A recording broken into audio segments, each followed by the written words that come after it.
मौसम में हम ऐसे शब्दों को समझेंगे जिनसे हम क्या करते हैं, जो परीक्षा में हमारे लिए क्या कर देते हैं, आसान बना देते हैं मौसम को समझ।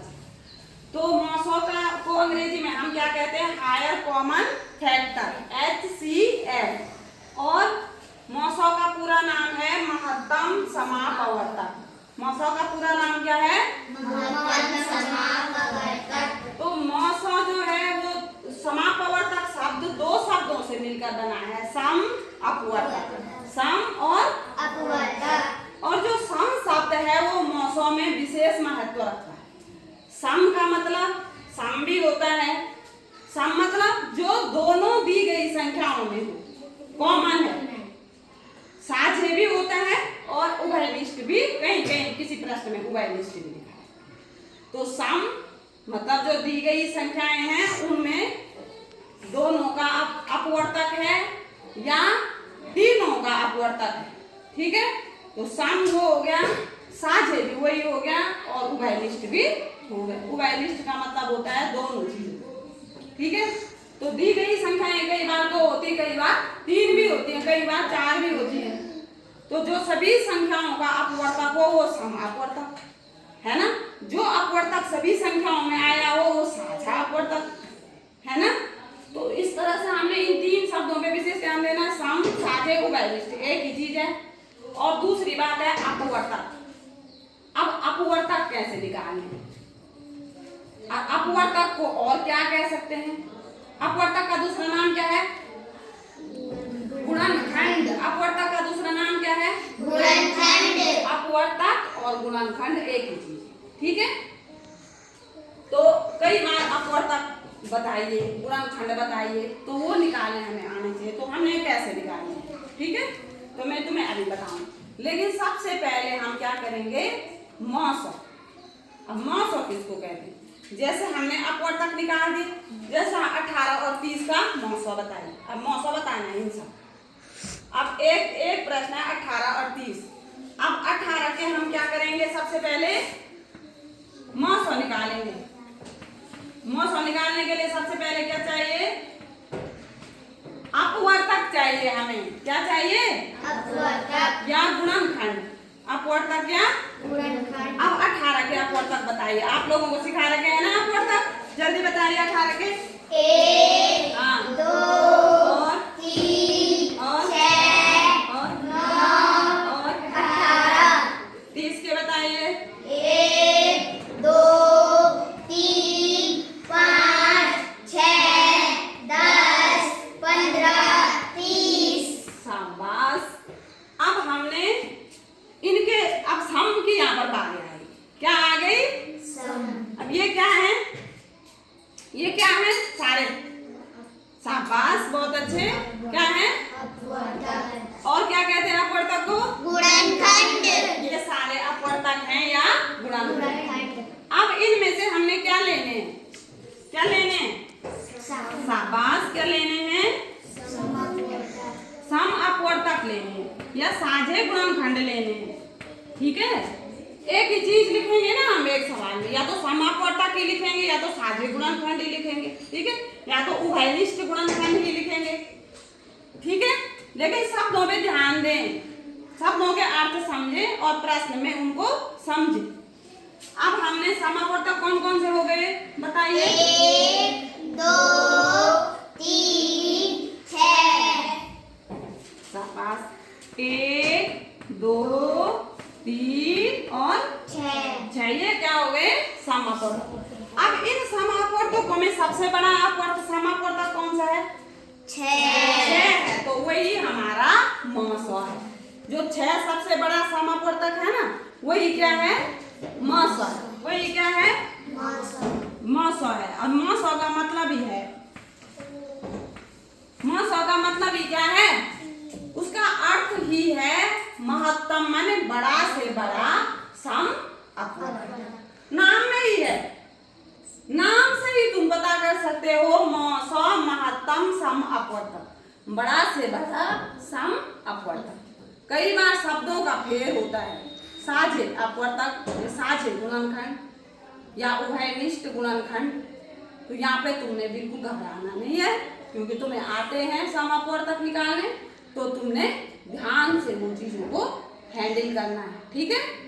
अब क्या है, अब दूसरा प्रश्न है 20, 30 और 50 का मौसम बताएं। अब 20, 30 और 50 का मौसम तुम्हें मौखिक भी आना चाहिए, जरूरी नहीं हमने हर काम लिखित करेंगे, मौखिक भी तुम्हें 20, 30 और 50 का क्या आना चाहिए, मौसम। अब देखिए 20 के अपवर्तक क्या है, 30 के अपवर्तक क्या है और 50 के अपवर्तक, मतलब कौन सी संख्याएं ऐसी है जिसके पहाड़े में 20 भी आता हो, 30 भी आता हो और 50 भी आता हो। ये तो तुम्हें आता है ना, कौन कौन सी संख्याएं हैं वो, एक है, दो भी है, चार भी है, 30 आता है नहीं, शाबाश, बताइए बताइए, 5, कोई बात नहीं, गलती भी होगी, 6 के पहाड़े में 20 भी आता है, 50 भी आता है।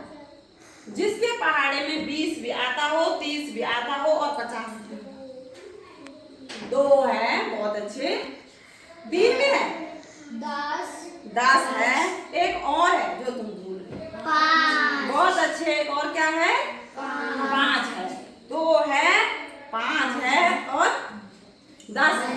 इस 2 के पहाड़े में भी आते हैं ना, जो क्यों 2 का पहाड़ा हम कैसे देखेंगे, जो भी सम संख्या है वो सारे संख्याएं 2 के पहाड़े में आती है। 2 के क्या होते हैं, 2 से विभाजित होती है ना वो। अब जिसके भी इकाई के स्थान पर 0 या 5 हो तो वो किससे विभाजित होती है, जब इकाई के स्थान पर 0 और 5 हो तो किससे विभाजित होती है वो संख्याएं, 2 से, 5 वाली 2 से विभाजित हो जाती है, 5 से, किससे विभाजित होती है, 5 से, शाबाश। तो जब इकाई के स्थान पर 0 और 5 हो तो किस संख्या 5 से विभाजित होगी, तो इनमें भी सबके इकाई के स्थान पर क्या है, 0 है, तो किससे विभाजित होंगी, तो 5 नहीं है इनका समापवर्तक, 5 भी है ना, और 2 है, 5 है और 10, बहुत अच्छे, 10 भी है। तो अब इन समापवर्तकों में से हमने कौन सा लेना है, बड़ा वाला। तो सबसे बड़ी संख्या कौन है जो इन तीनों को विभाजित कर रही है, जिसके 10, बहुत अच्छे, जिसके पहाड़े में ये तीनों आ रही, क्या है, 10, तो ये क्या हो गई, ये 10 उसका क्या हो गया, मौसम। बस तुमने ऐसे ही देखना है मौखिक के, ठीक है। अब तीसरा है 6, 14, 18 और 26, इसका मौसम निकालना है। इसमें बहुत सारी संख्याएं हैं ना, तो अब इसका मौसम हम कैसे निकालेंगे, थोड़ा मैं दूसरी विधि समझा रही। एक तो अपवर्तक विधि से मौसम निकालना, समझ में आ गया सभी के। अब दूसरी विधि क्या है, गुणनखंड विधि से मौसम निकालना, ठीक है। अब गुणनखंड विधि से हम कैसे मौसम निकालते हैं, अब थोड़ा अलग है, ये भी गुणनखंड है, अपवर्तक है, लेकिन वो दूसरी थोड़ा अलग भी है, उसमें हम कैसे करते हैं, ठीक है। अब देखिए हम सबसे पहले 6 है ना, तो 6 को ऐसे ले लेंगे, 6 किससे विभाजित होता है, 2 से विभाजित होता है ना। सबसे पहले हम इसमें अभाज्य गुणनखंड लेते हैं, क्या लेते हैं, अभाज्य गुणनखंड लेते हैं। सबसे पहले तो क्या है, 2 है, 2 का लिया, 2 से 6 विभाजित होता है ना, तो सबसे पहले सबसे छोटा वाला देखना है, तो 2 3 6।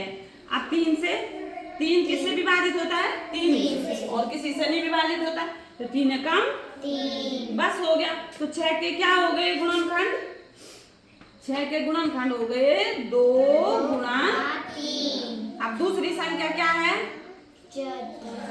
14। अब 14 के लेंगे हम, अब 14 किससे विभाजित हो रहा है, 2 से। सबसे पहले कितनी बार, 7, तो 2 7 से।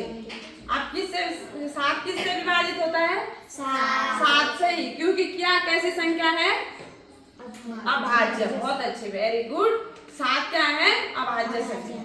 तो 14 के क्या गुणनखंड हो गए, 2 और 7, अब तीसरा हम किसका लेंगे, 18, अब 18 18 भी किससे विभाजित होता है, 2 से। तो कितनी बार, 9, 2 9 में। अब 9 किससे विभाजित होता है, 3 से। कितनी बार में, 3, अब 3 किससे विभाजित होगा, 3, कितनी बार में, 1, तो 18 के क्या हो गए गुणनखंड,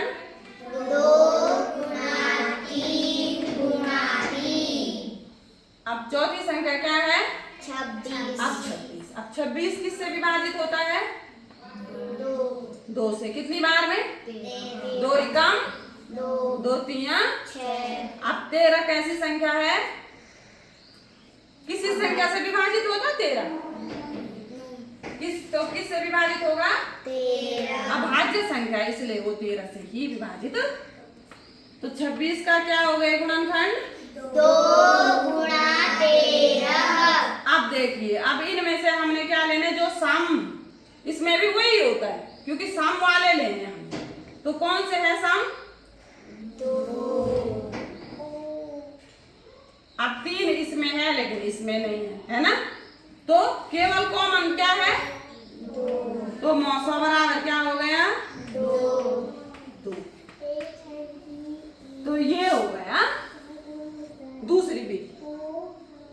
ये क्या हो गई? तो समझ में आई? कोई बच्चा ऐसा है जिसकी समझ में नहीं आया? 4 और 5 का कोई बच्चा ऐसा है जिसकी समझ में ये विधि नहीं आई? सबकी समझ में आ गया? Thank you.